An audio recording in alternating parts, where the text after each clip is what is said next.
you believe the protectors, if they had discovered the diamond when they were here, it would have been a different narrative as far as the development of the country is concerned? Botswana would have been like other African countries where the discovery of diamond, which is supposed to be a blessing, or natural resources, which is supposed to be a blessing, now becoming a curse, their misery. Botswana would have been in the same boat. Yeah. I don't believe they would have given us independence that easily.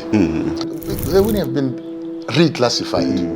What did they do? Can you tell us the plan? I think the strength of the administration of the whole fund comes from good legislation. Okay. So would you agree that they really played a very crucial role, the leadership at the time? Yes, indeed. They did play a crucial role in seeing to it that the spoils of our mining were equally shared, so to speak. You can also say that you are a beneficiary of this diamond. So we welcome you once again to Lorato TV. If it's your first time, don't forget to like, subscribe, share, and comment below. Today, we'll be discussing a very important topic. Most of you have been asking about Botswana. It has to do with the development, the success story of Botswana. We'll be discussing all of that in today's show. Before we start, I would like our guest to introduce himself to you. You are welcome, Ra. So our viewers out there would like to know you, who our guest is. Thank you. My name is Victor Dihwamaja. I'm a citizen of Botswana. I grew up, born and brought up in Lobati. I went to school at the Central Teresa Primary School and did my whole secondary at Lobati Secondary School. Where I went for the national service, and thereafter I went to University of Botswana. All right. I understand that you spent some of your years also in the UK. What has been your experience in the United Kingdom? Yeah, well, there were glaring differences in the cultural and traditional practices, but the main one is the economic advancement of the country compared to where I come from. So it was quite impressive. I was so awestruck every time getting into the tube, the buses and the schedule of the running schedules and all that was quite impressive. What about in terms of adapting to new culture? Because some of us, when we arrived here in Botswana, new culture, though the same African country, but there are some differences. What about you going all the way Europe and adapting to such culture, which is not in another African country where you could see a bit of semblances? What had been the experience? Well, I was a grown-up when I got to the UK. I was 41 going on 42. And having worked for the central bank for about 17 years. And you can imagine, having grown up here, I grew in the culture, and the culture grew in me. So it was quite a drastic change for me to adapt to. It's not something that you can adapt to overnight. So but fortunately, when we went to school, we had mainly teachers from the UK. So it wasn't as bad as for some other people. All right.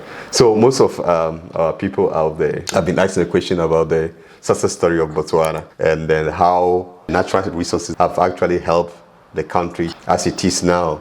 And it's the same natural resources that other countries have, but it became like a curse for them. What are some of the natural resources we have here in Botswana?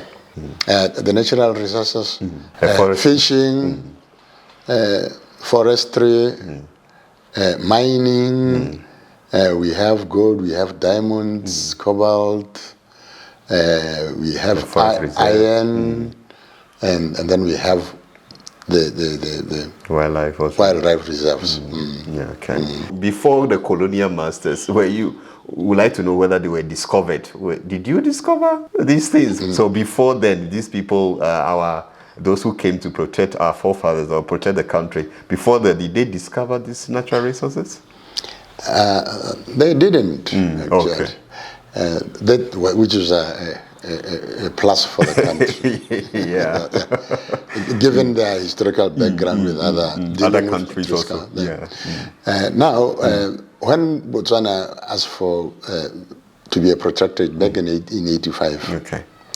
there was the British South Africa Company, at whose helm was a certain Cecil John Rhodes, who wanted to build a railway from Cape Town to Cairo, and therefore all that lay, the country that lay ahead of his development was game.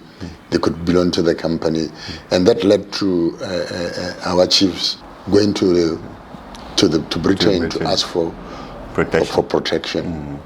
But then such protection was not only extended to Debswana land, as it was called then, Debswana land Protectorate. It was also extended to Basotho land and Swaziland. Now, the British territory in Southern Africa extended far beyond this aforementioned countries. And now, the High Commissioner to these three countries, when asked about the ability to contribute to the crown, as they called it, he said, I can't quote, but I will just paraphrase. He said, of the three protectorates of Lesotho, Bechuanaland, and Swaziland, only Swaziland can sustain itself because they have a lot of timber, and therefore it wouldn't need anything from our coffers to support the administration. Well, Bechuanaland is just a rural area and desert, mainly desert. It doesn't have anything that can be added to the crown of the queen. Which will help them to be self-sufficient. To manage themselves, to such an extent that because of such a lack of resources to sustain or aid the administration, they introduced the hard tax, which was crippling to most household economies because no one was working. It means that they were just animal herders, hunters, and gatherers. And they tilled their land to produce whatever they did. They are subsistence farmers mostly, so they don't really have any commercial value to. So the bartering system was still in place then. So that was the economic background prior to the discovery of these natural resources, mostly the mine, the diamond. But most of the foreign exchange earnings can be attributed to the existence of the South African mines, where migrant labor had to live here to go and work in South Africa. So that was the order of the day. Education, not many people were literate, so they just worked as migrant labor in the mines to earn a living, for them to be able to marry a wife and raise kids. So our forefathers were going to South Africa. Firstly, they would go there to help their father's family. And then as they grow older, they will be buying animals for themselves to actually move away from them. And they will get married and then start a family themselves. And then for them to actually sustain such a family, they still have to go back to the mines to work. And so mostly a lot of people who got educated, their school fees were paid by either the sale of animals, domestic animals, or through the assistance of the working fathers or uncles in the mines. What is the name of the chiefs again? The three chiefs? The three chiefs was between one. I'll put the pictures there or the video there you can see on your screen, as you can see. And then Khama one, and Sebele. So the Khama one, was it the father of the late The father of this Khama, or The grandfather. Oh, the grandfather of. Okay. The grandfather, actually the great grandfather to Ian Khama. Oh, okay. And the grandfather to Seretse Khama. The first president. When they came, how come they couldn't discover this thing? As you said, they left before. There's something of a miracle here happened. You see, there was still, even prior to independence, there was still the De Beers Prospecting Company. Okay. And then one Lamont, I can't remember his first name, a geologist of international repute. Okay.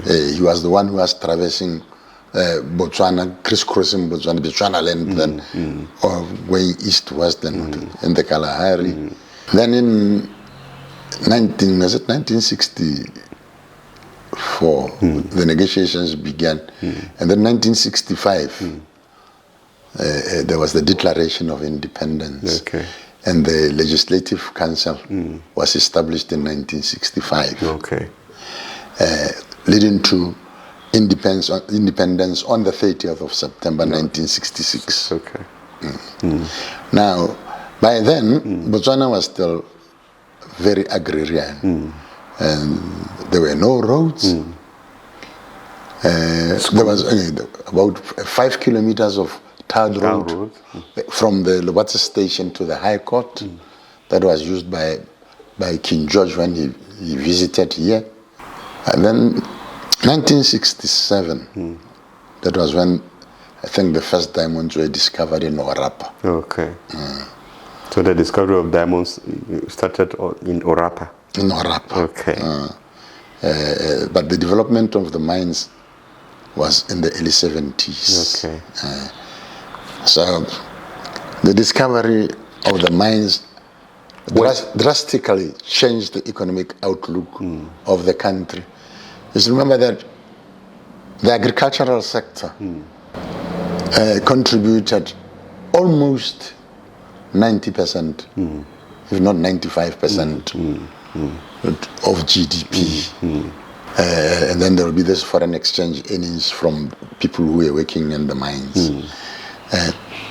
Prior to 1976, where the Bank of Botswana was established, Bank of Botswana Act 1975, and the bank was established in 1976.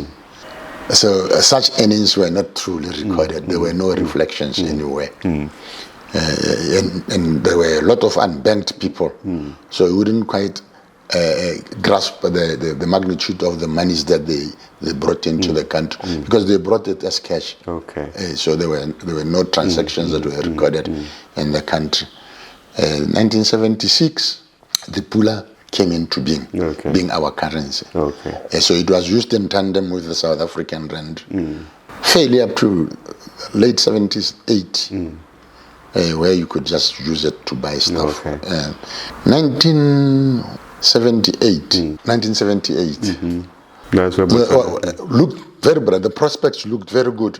The discovery of, due to the discovery of the Debswana diamond mine, which is today touted as the richest diamond mine in the whole world. Gemstones.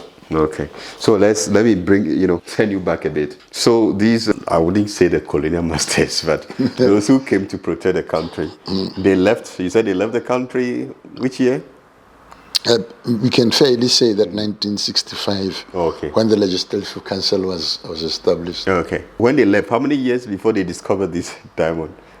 It was only about a couple of years, really, because I understand it was 1967 when they first found the diamonds. But sometimes people, there's folklore tells us that the people of the Boteti area where Orapa is located actually use these stones to decorate when they build their traditional walls. So not some people claim that it was not due to Lamont's efforts as a geologist to discover the diamonds himself, but when passing through the area, he saw those decoration, how people decorated it. They say, hey, this is something. That's folklore. But I think I want to believe there is some truth in that. Do you believe the protectors, if they had discovered the diamond when they were here, it would have been a different narrative as far as the development of the country is concerned? Like Botswana would have been like other African countries where the discovery of diamond, which is supposed to be a blessing, or natural resources, which is supposed to be a blessing, now becoming a curse, their misery. Botswana would have been in the same boat, so to speak. What's there to change the narrative? The narrative they maintained was that Botswana was barren and resourceless so far as their intentions were concerned.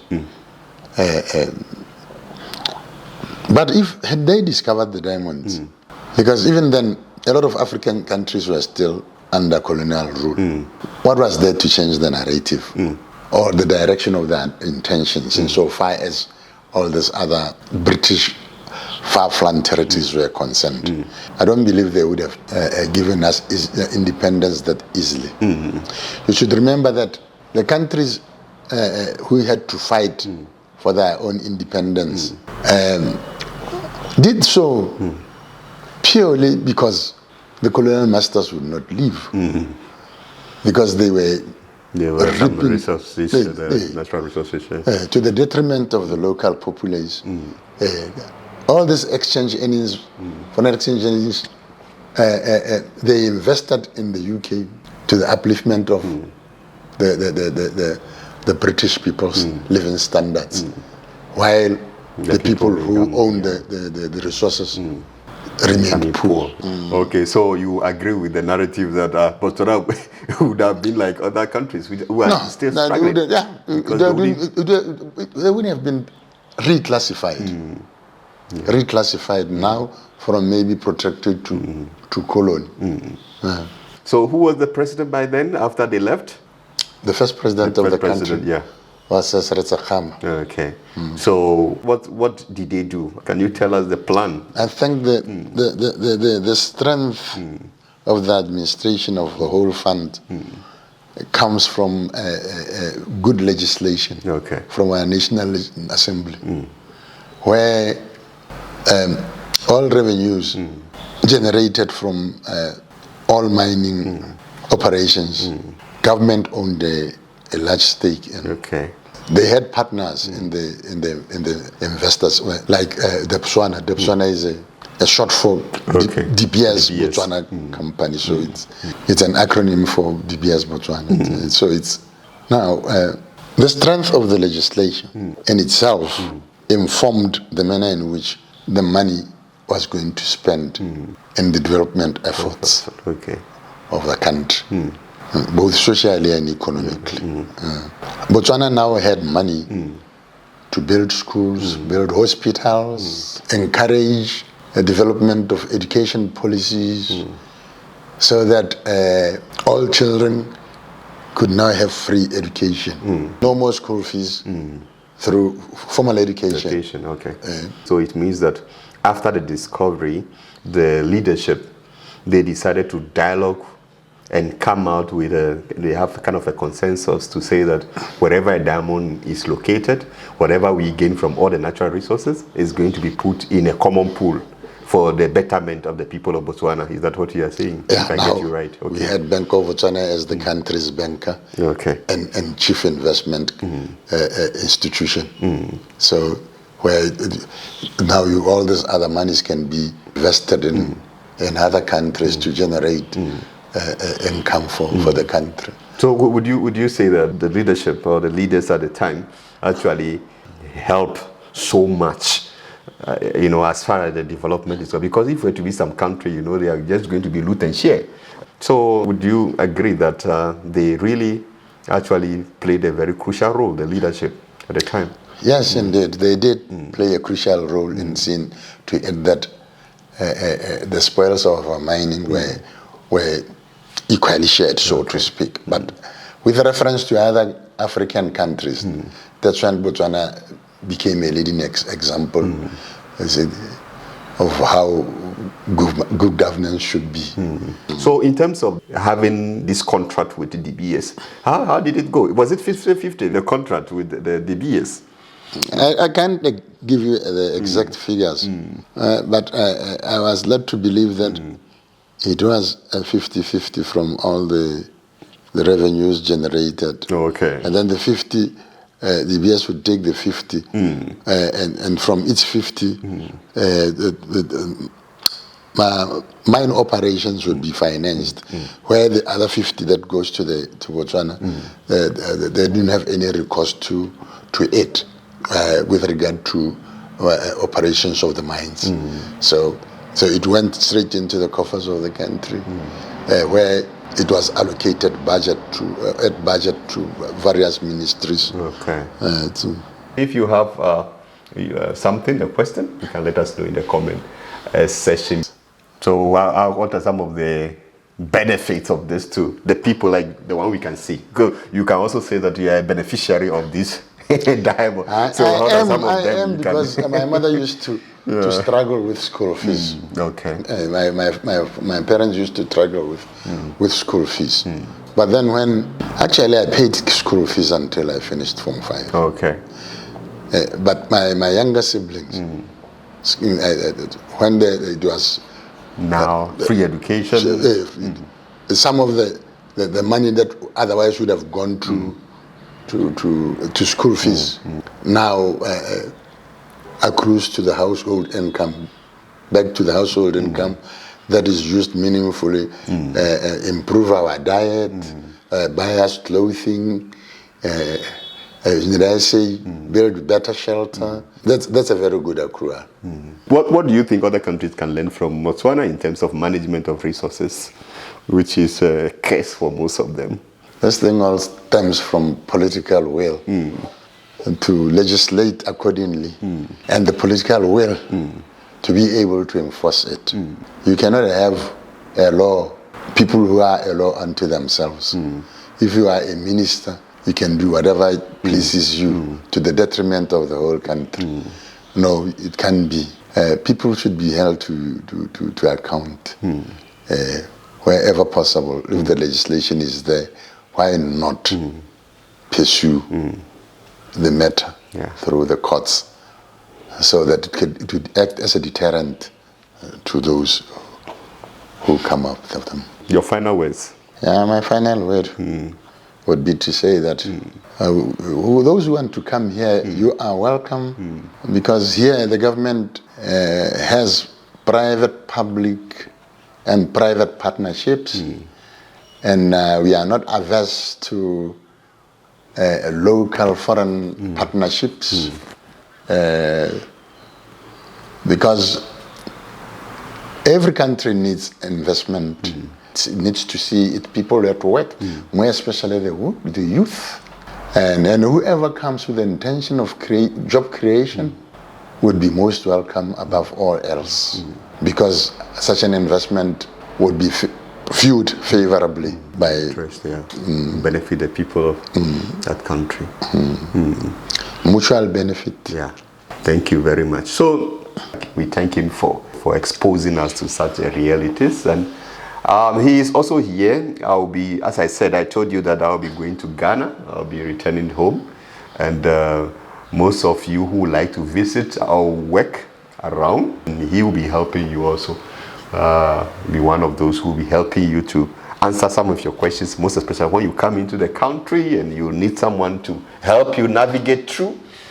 He will be available. You have your questions and clarification, let me know, and I will direct all of them to him. So his name is Mr. Victor. Once again, thank you for coming. Thank you for honoring our invitation. Thank you, and for such an eye-opening conversation. May God bless you. Bless you too, Father. Yeah.